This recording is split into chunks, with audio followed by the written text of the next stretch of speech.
साथियों नमस्कार। हमारे चैनल में आपका स्वागत है। मैं हूं रामचंद्र मौर्य। आज 21 मई 2025 है। 24 साल पहले 21 मई 2001 को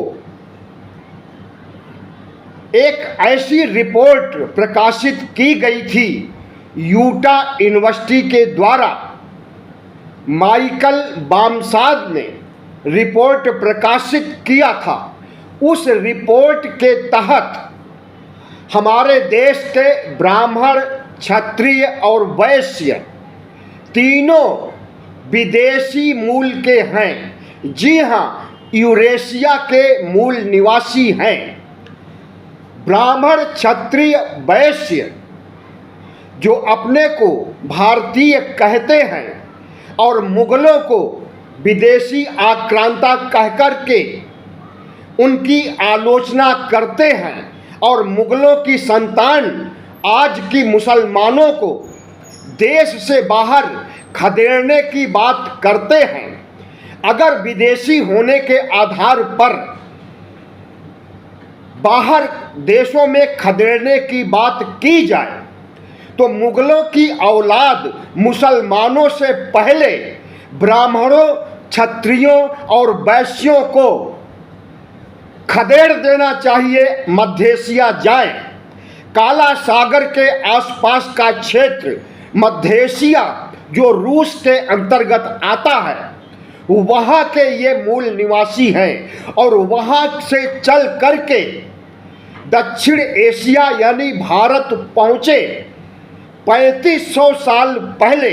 जी हाँ, तथागत बुद्ध जब पैदा हुए थे, जब उन्होंने बौद्ध धर्म का प्रचार किया, बौद्ध धर्म का इजाद किया, उससे 1000 साल पहले ये ब्राह्मण, क्षत्रिय और वैश्य मध्य एशिया से चल करके भारत आए और यहाँ के मूल निवासियों पर कब्जा कर लिए।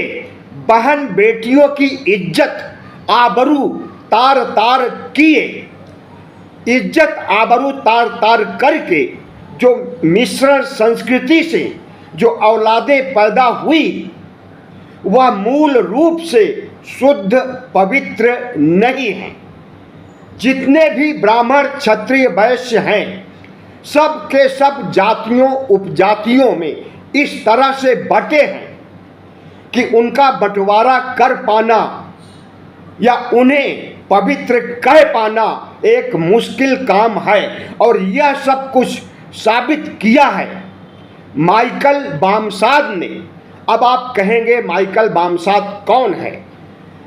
माइकल बामसाद यूटा यूनिवर्सिटी के जेनेटिक्स विभाग का प्रोफेसर है, जिसने अपनी टीम के साथ भारत के ब्राह्मणों, क्षत्रियों और वैश्यों का डीएनए टेस्ट किया।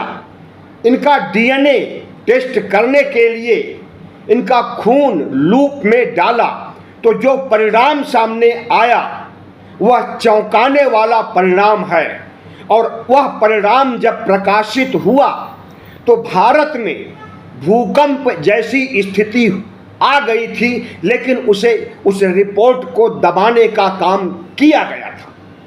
लेकिन टाइम्स ऑफ इंडिया ने 2001 में 30 जुलाई 2001 को बामसाद की रिपोर्ट को ज्यों का त्यों प्रकाशित कर दिया।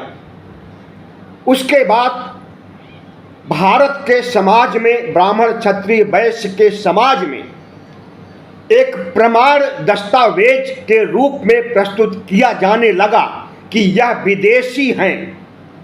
लेकिन जब आज हम ये नहीं मांग कर रहे हैं कि इन्हें देश निकाला किया जाए, लेकिन जब हमारे देश के ब्राह्मण, क्षत्रिय, वैश्य अल्पसंख्यकों के पीछे पड़ गए हैं और इन्हें मुगलों की संतान, औरंगजेब की संतान कह कर के हिंदुओं का विरोधी चिन्हित कर रहे हैं और हमारे देश के मुसलमानों को मुस्लिम देशों में भेजने की बात कह रहे हैं और इसके लिए बाज़ाब्ता CAA NRC जैसे कानून भी मनुवादी सरकार ने बना दिया है।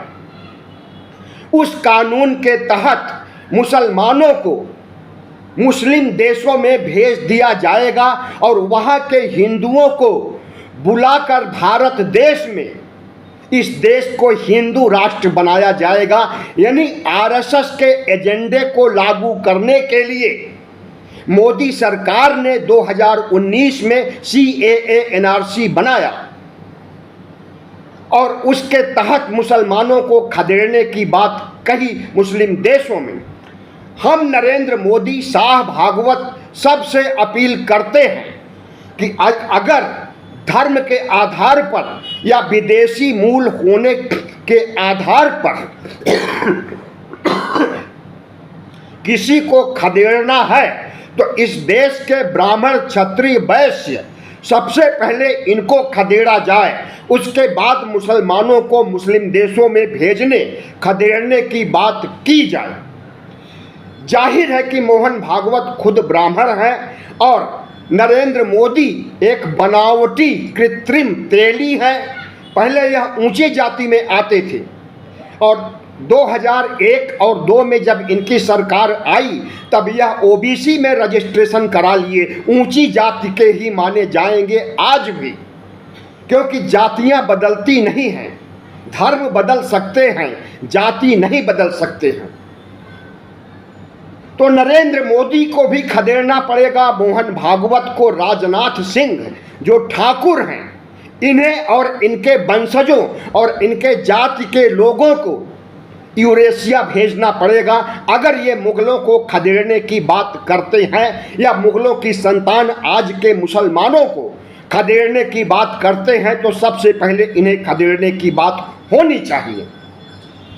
आपको हम बता दें कि बामसात की रिपोर्ट में जो 21 मई 2001 को प्रकाशित हुई थी, उसमें ब्राह्मणों को 99.96% DNA यूरेशिया, काला सागर के आसपास का क्षेत्र के निवासियों से मिलता जुलता है। क्षत्रियों का 99.88% DNA मिलता जुलता है। वैश्यों का 99.86% DNA मिलता जुलता है यूरेशिया के लोगों से। सिर्फ ब्राह्मण, क्षत्रिय, वैश्य का DNA टेस्ट नहीं किया गया, बल्कि इस देश के, भारत भूमि के मूल निवासियों का भी DNA टेस्ट किया गया। जी हाँ, भारत के बहुजनों यानी OBC, SC, ST का भी DNA टेस्ट किया गया और उसमें पॉइंट की बात नहीं आई कि 99 पॉइंट फला करके, बल्कि उसमें 100% मूल निवासी OBC, SC, ST भारत के मूल निवासी हैं। ऐसा उस रिपोर्ट में DNA टेस्ट में प्रकाश में आया है। तो जाहिर है कि हम मूल निवासी, पिछड़े, दलित, आदिवासी इस देश के मूल निवासी हैं और ये भगोड़े, घुसपैठिए मध्य एशिया से चलकर हम आए और वर्ण व्यवस्था, वेद, तब उपनिषद, तमाम हिंदू ग्रंथ, महाभारत, रामायण, तमाम काल्पनिक महाग्रंथ और साहित्य गढ़ करके हमें बेवकूफ़ बनाया और हमें शूद्र बनाया। मनुस्मृति इन्हीं की देन है और मनुस्मृति के आधार पर 2000 साल पहले लगभग गुप्त काल से शासन किया जा रहा है भारत में। वर्ण व्यवस्था मनुस्मृति की देन है, जिसमें OBC, SC, ST को नीच, गुलाम, शूद्र, अछूत, म्लेच्छ तो माना ही जाता है। सभी समाज यानी ऊंची जातियों और नीची जातियों की महिलाओं को भी, महिलाओं के साथ भी दोयम दर्जे का इंसान होने का फतवा जारी किया गया है मनुस्मृति में। तो महिलाओं को किसी भी जाति की हो, चाहे भले ही ऊंची जाति की हो, मनुस्मृति को रौंदने, खत्म करने और बाबा साहब अंबेडकर की तरह जला करके राख कर देने के लिए महिलाओं को भी सामने आना चाहिए, ऊंची जाति की और ओबीसी, एससी, एसटी की। भारत में संविधान लागू है, लेकिन इसके बावजूद वर्ण व्यवस्था का दंश कम नहीं हो रहा है। आए दिन ओबीसी, एससी, एसटी पर अत्याचार वैसे ही होता है जैसे इन ब्राह्मणों ने 3500 साल पहले आने पर अत्याचार किया था ब्राह्मणों, क्षत्रियों और वैश्यों ने हमारी महिलाओं के साथ।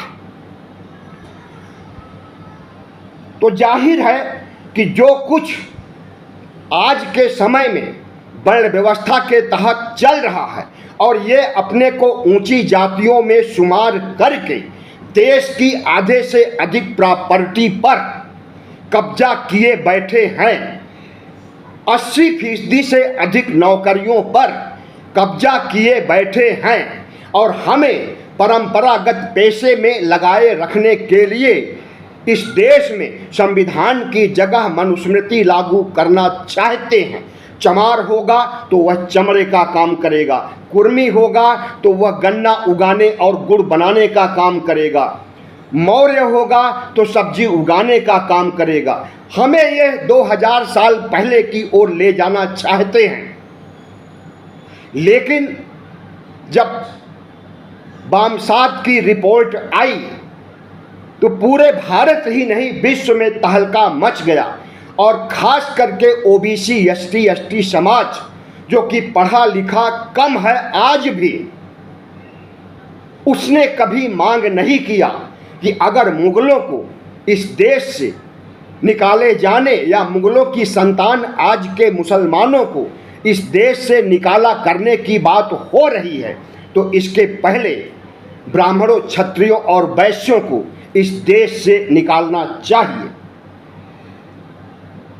अनुसूचित जनजाति पिछड़े इस देश के 90% के आसपास के निवासी हैं। इनकी हिस्सेदारी शासन में, प्रशासन में, निजी क्षेत्र की नौकरियों में कहीं भी नहीं है। राहुल गांधी जब ओबीसी आरक्षण, ओबीसी जनगणना की मांग करते हैं तो उन्हें जातिवादी ठहराया जाता है। राहुल गांधी जब संविधान बचाने की बात करते हैं तो उन्हें देश को तोड़ने वाला गद्दार कहा जाता है। लेकिन अब ओबीसी, एससी, एसटी में जागरूकता आ गई है और हम समझते हैं कि हमारा यह आज का वीडियो जन जन तक पहुंचना चाहिए और सबको पता चलना चाहिए कि किस तरह से 3500 साल पहले आकर के ब्राह्मणों, क्षत्रियों, वैश्यों ने हमारे धन धान्य पर, हमारी संस्कृति पर, हमारे खेत खलिहान बागों पर कब्जा कर लिया और हमें गुलाम बना करके मनुस्मृति द्वारा आयोजित वर्ण व्यवस्था के दंश में ढकेल दिया और उस वर्ण व्यवस्था की ओर ले जाने के लिए फिर से ये मनुस्मृति लागू करना चाहते हैं, संविधान को हटाना चाहते हैं, हिंदू राष्ट्र बनाना चाहते हैं। तो साथियों, ये रहा आज का विश्लेषण और इसमें हम बता दें कि अगर आप चाहें तो ग्रोक से बात कर लें, वह भी यही बताएगा जो मैंने आपको बताया है, या फिर गूगल सर्च कर लें, यही सब मिलेगा। आज 21 मई थी तो मैंने सोचा क्यों ना ब्राह्मणवाद, सवर्णवाद की पोल खोली जाए और इन्हें एक आक्रांता, एक घुसपैठिया के रूप में पेश किया जाए, क्योंकि जो असलियत है, जो असली इतिहास है, उससे मुंह नहीं मोड़ा जा सकता है। तो डॉक्टर बामसात की रिपोर्ट ने जिस तरह से तहलका मचाया था, उस तरह से हमारे देश के लोगों में जागरूकता बढ़नी चाहिए, खासकर ओबीसी, एससी, एसटी के लोगों में। हम नहीं कहते हैं कि इन्हें देश से निकाल करके बाहर किया जाए, लेकिन जब ये हमारे अल्पसंख्यकों, मुस्लिम भाइयों को देश निकाला करने की बात कहेंगे तो फर्ज तो बनेगा कि इन्हें भी याद दिलाया जाए कि यह भी इस देश के मूल निवासी नहीं हैं, विदेशी मूल के हैं। मध्य एशिया, यूरेशिया, काला सागर के आसपास के रूस के निवासी हैं। इन्हें क्यों न याद दिलाया जाए, और जब याद दिलाया जाएगा और इनकी आंखें खुलेगी तब ये मुसलमानों को इस देश से खदेड़ने की बात नहीं करेंगे और उनके खिलाफ जो बना CAA NRC का कानून है उसे भी रद्दी की टोकरी में डाल दिया जाना चाहिए। धन्यवाद। विश्लेषण अच्छा लगा हो तो सब्सक्राइब कीजिएगा, लाइक कीजिएगा और शेयर कीजिएगा।